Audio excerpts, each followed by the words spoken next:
ওম নমো ভগবতে বাসুদেবায় নমো। জয় শ্রীকৃষ্ণ। রাধে রাধে। নমস্কার বন্ধুরা জ্যৈষ্ঠ মাসের শুক্লপক্ষের একাদশীর নাম হলো পাণ্ডবা বা নির্জলা একাদশী। তাই এই পাণ্ডবা বা নির্জলা একাদশী কবে পালিত হবে এবং কোন দিনে এই নির্জলা একাদশীর ব্রতটি পালন করবেন তা অবশ্যই আজ আপনারা শ্রবণ করবেন। এই নির্জলা একাদশী জ্যৈষ্ঠ মাসের শুক্লাপক্ষে পালিত হচ্ছে। বিশ্বাস করা হয় যে এই দিনে ভগবান বিষ্ণু পুজো এবং উপবাস করলে মানুষের সকল পাপ দুঃখ কষ্ট অচিরেই বিনাশ হয় এবং সেই ব্যক্তি মৃত্যুর পর তাকে যমদূত স্পর্শ করতে পারে না এবং বিষ্ণু দূতগণ এসে সেই ব্যক্তিকে বিষ্ণুলোকে নিয়ে যায়। তাই প্রত্যেকের উচিত সকল পাপ ক্ষয়কারী ও সকল দুঃখ বিনাশী এই পবিত্র নির্জলা একাদশীর ব্রত পালন করা। তাই যে শ্রদ্ধাবান ব্যক্তি এই নির্জলা একাদশীর ব্রত পালন করেন তিনি ইহলোক এবং পরলোকে সমস্ত কাঙ্ক্ষিত ফল লাভ করেন। অবশ্যই এই একাদশীর ব্রতটি আপনারা প্রত্যেকেই পালন করবেন। জ্যৈষ্ঠ মাসের শুক্লপক্ষের যে একাদশীটি পালিত হচ্ছে সেই একাদশীর নামটি অবশ্যই নির্জলা একাদশী। তাই এই একাদশী কবে পালিত হবে এবং কোন দিনে এই একাদশীর ব্রত আপনারা পালন করবেন এবং এই নির্জলা একাদশীর দিন আপনারা কি করবেন এবং কি করবেন না, এছাড়াও এই নির্জলা একাদশীর দিন আপনারা কি খাবেন এবং কি খাবেন না, এই সব কিছুই আজ আমি আপনাদের সামনে এই ভিডিওটিতে বিস্তারিতভাবে আলোচনা করা হবে। আমাদের সকলেরই আজকের এই গুরুত্বপূর্ণ তথ্যগুলি জানা খুবই প্রয়োজন। তাই অবশ্যই আমার প্রিয় সকল ভক্তগণ ভিডিওটি ভক্তি ভালোবাসার শ্রদ্ধার সহিত অবশ্যই শ্রবণ করবেন। আর এই চ্যানেলে নতুন হয়ে থাকলে দয়া করে চ্যানেলটি সাবস্ক্রাইব করবেন, কারণ পরবর্তী সময়ে এইরকম নতুন নতুন ভিডিও বা তথ্য পাওয়ার জন্য। এবং ভিডিওটিতে একটি লাইক করবেন আর কমেন্টে ভক্তি ভালোবাসার সহিত জয় শ্রী হরি বিষ্ণুর জয় লিখে বা আপনাদের ইষ্ট দেবতার নামটি লিখে অবশ্যই কমেন্ট করবেন।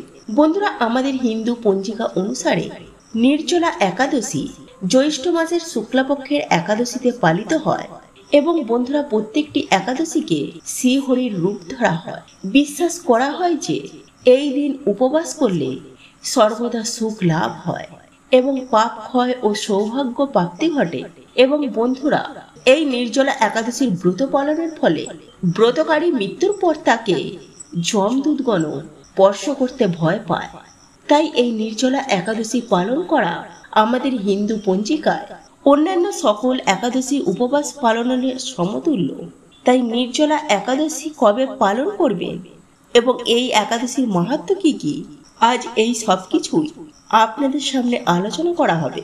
জ্যৈষ্ঠ মাসের শুক্লপক্ষের একাদশীকে নির্জলা একাদশী বলা হয়।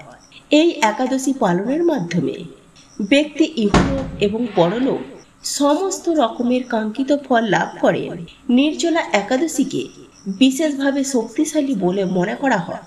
বিশ্বাস করা হয় যে যে কেউ এই যথাযথ আচার অনুষ্ঠানের মাধ্যমে এই নির্জলা একাদশীর উপবাস পালন করলে এবং ভগবান বিষ্ণুর উপাসনা করলে তার জীবন থেকে সকল পাপ দুঃখ কষ্ট অচিরেই বিনাশ হয়। এবং এই পবিত্র নির্জলা একাদশীতে এই দিনে তীর্থস্থান দান জপ ইত্যাদি যা কিছু মানুষ করে তা অক্ষয় পূর্ণ হয়ে থেকে যায়।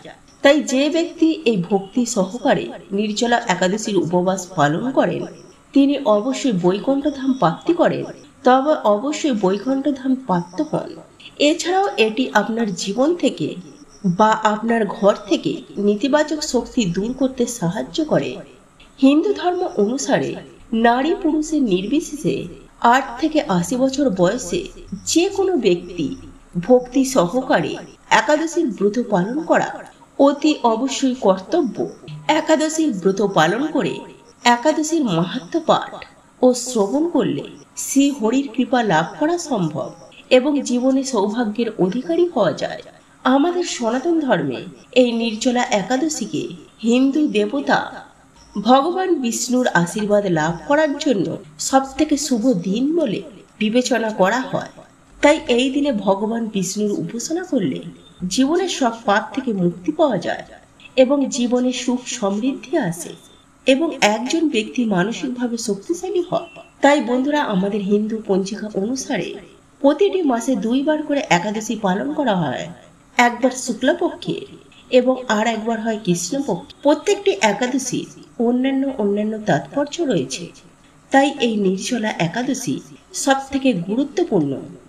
এই একাদশী জ্যৈষ্ঠ মাসের শুক্লপক্ষের একাদশীতে পড়ে।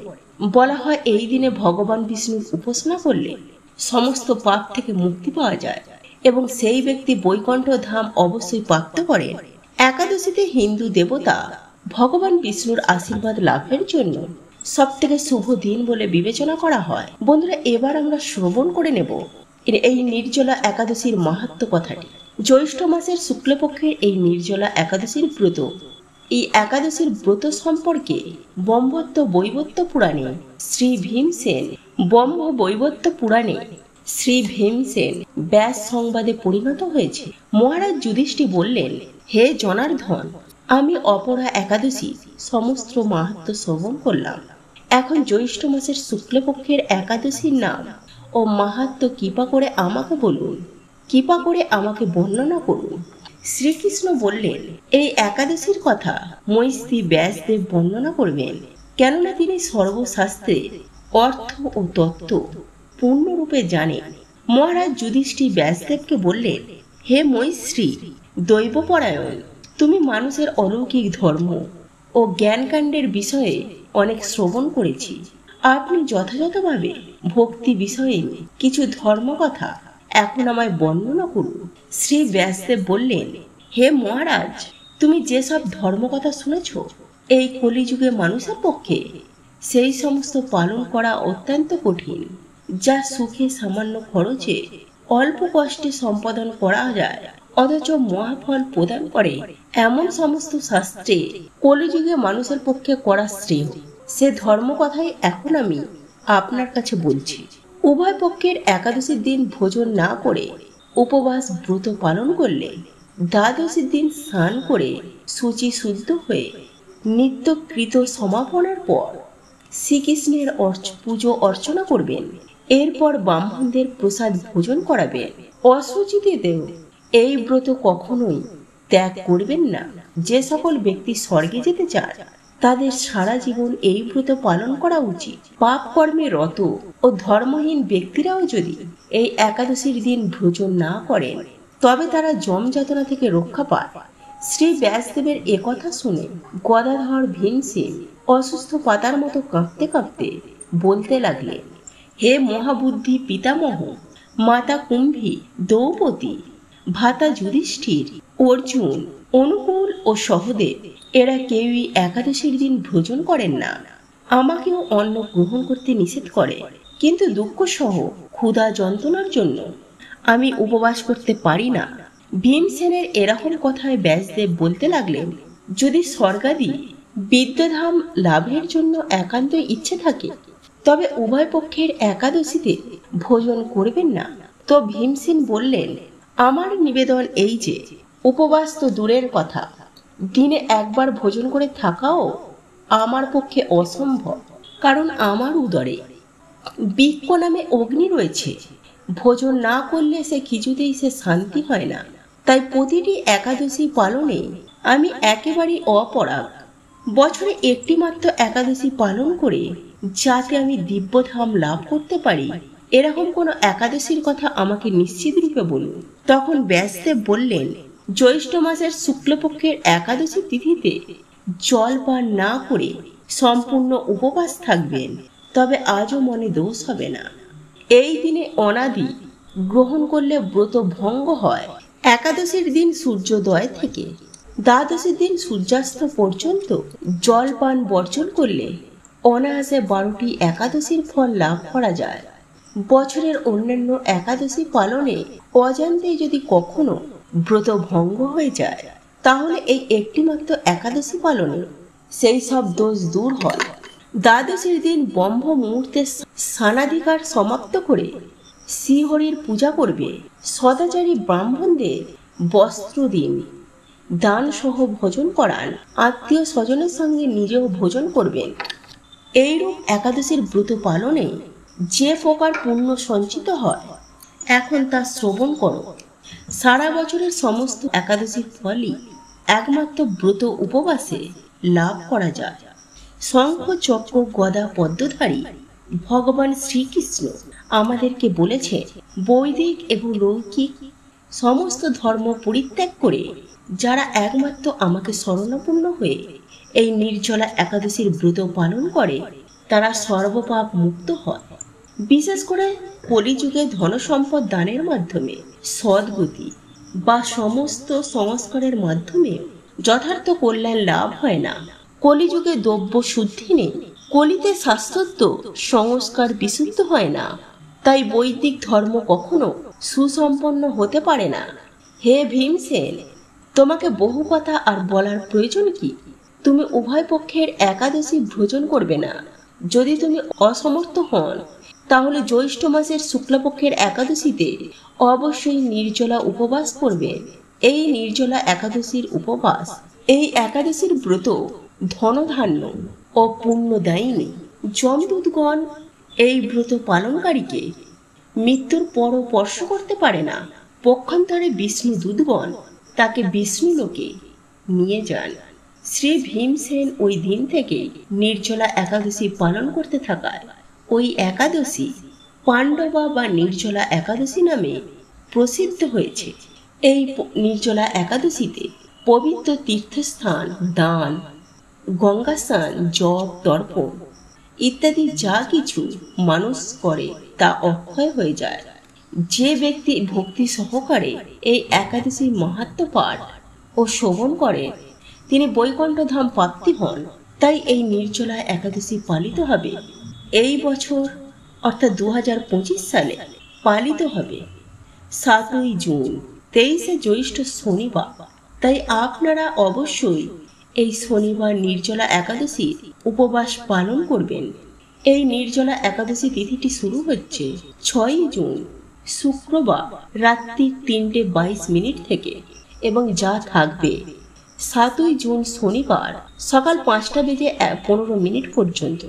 তাই উদয় তিথি অনুসারে এই নির্জলা একাদশীর উপবাস পালন করা হবে 7ই জুন শনিবার। তাই আপনারা অবশ্যই শনিবার দিন এই নির্জলা একাদশীর উপবাস পালন করবেন। এছাড়াও বন্ধুরা, এই নির্জলা একাদশীর দিনে ভুলেও করবেন না এই কাজগুলো। নাম্বার 1, একাদশীর দিন জুয়া খেলতে নেই।